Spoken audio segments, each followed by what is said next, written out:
So I was doing some journaling earlier this morning. My question to myself yesterday was, how can I forgive my dad? And I have this thing that I do when I need to get something off my chest, when I'm trying to forgive. I write letters. I've written letters to friends. I've written letters to family members. I've written letters to deceased. I write my mom all the time. It's just a way to, I guess, get closure or just have a conversation. Like, I just talk to my mom every once in a while because I miss her. Sometimes I just want to put it on paper. And yesterday, I don't know why I didn't think of it yesterday, but I did it this morning. As I'm typing in my journal, I realized that even though my father wasn't around, I didn't have to deal with any more of the emotional abuse or verbal abuse, let's just say, whatever type of manipulations, whatever tactics my father used to use on me. I only had to deal with it in small increments throughout my childhood because he wasn't there. My mother moved around so much, and we never stayed in one state. And it became so clear to me that I really don't have too much to forgive him for. I would like to be able to say I forgive him for telling me that he couldn't love me, because I look too much like my mom, or maybe he couldn't love me enough, or maybe I wasn't good enough. I don't know. I don't even remember anymore. It was so long ago, but I'm not holding on to that, because my thing is, I am a great person. I am a great person. I've made some mistakes in my life, but my character, who I am, I'm the type of woman that will go to the freaking front of the line for someone that I love. And it's not my responsibility to wait for somebody to love me the way I would love them. And that includes my father. So what he did was he spared me and my sister years of what I believe to be more trauma than I need. And it got me to thinking about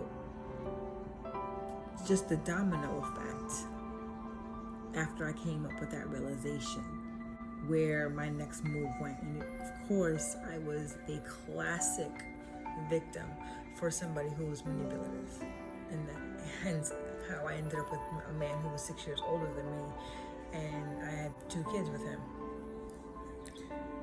His personality was similar to my father's, and by then I had already been in that I need to compete mode. I need to compete to be loved. I need to know that I can be better than that person that I'm competing, because then that'll prove that I deserve to be loved. And that stemmed from my father. I thought all this time it came from my relationship with my kid's father, but no, this is deeper. It came from my father. It only made it easier for someone like my ex to come in and manipulate, because he knew my story. He knew my story. He could probably see me a mile away. And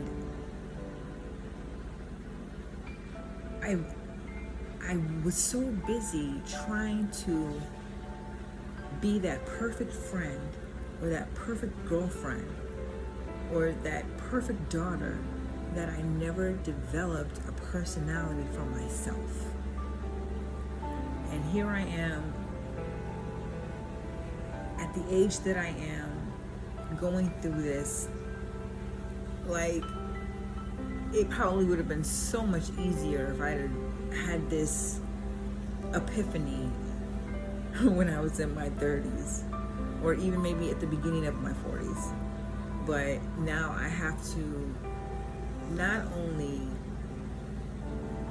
know who I am, but now I have to know who I am as I transition into perimenopause. It's crazy. But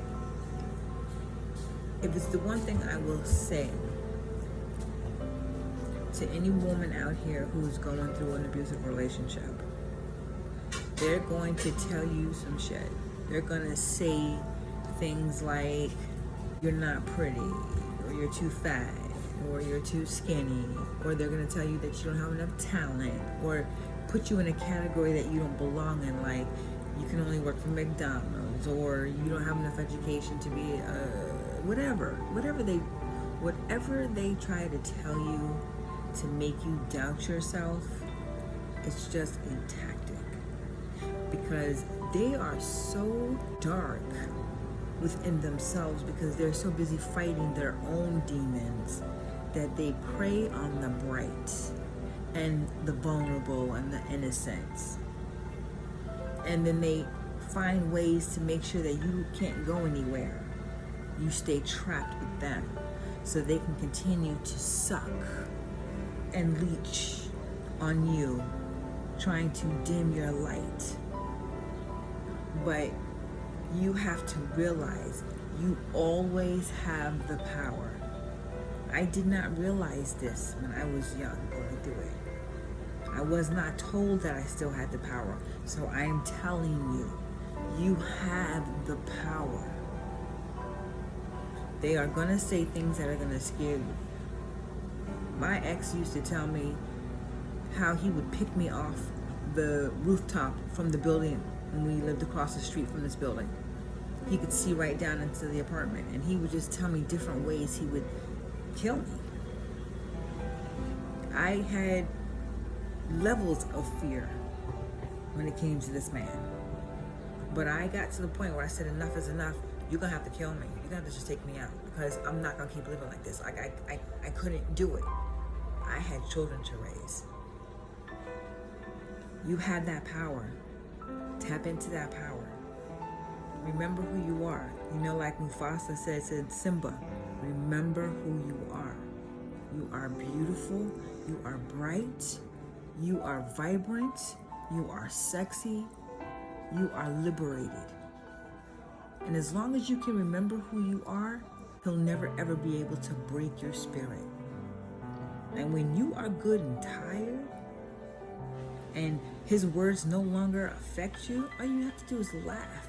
You can walk away and you won't care, because anything will be better than the abuse of your spirit. You deserve better. I deserved better way back then. And know who you are. Stop worrying about what everybody else is thinking about you. People are unhappy. They're unhappy. And you don't have time to fix the world. You've got to worry only about yourself. You matter in this equation, not him. So I learned in the chakra healing of the heart that I'll always love my dad. I'll always love him. But I never needed his approval, because I know in my heart I love that man with everything I had, with all my heart. And if it wasn't good enough for him, then that means nothing would have ever been good enough for him. And that's not my problem. That was his. I'm happy to say that I've freed myself from the voices of other people's opinion of me. You can do the same. And once you do, you'll make space for who you truly want to be.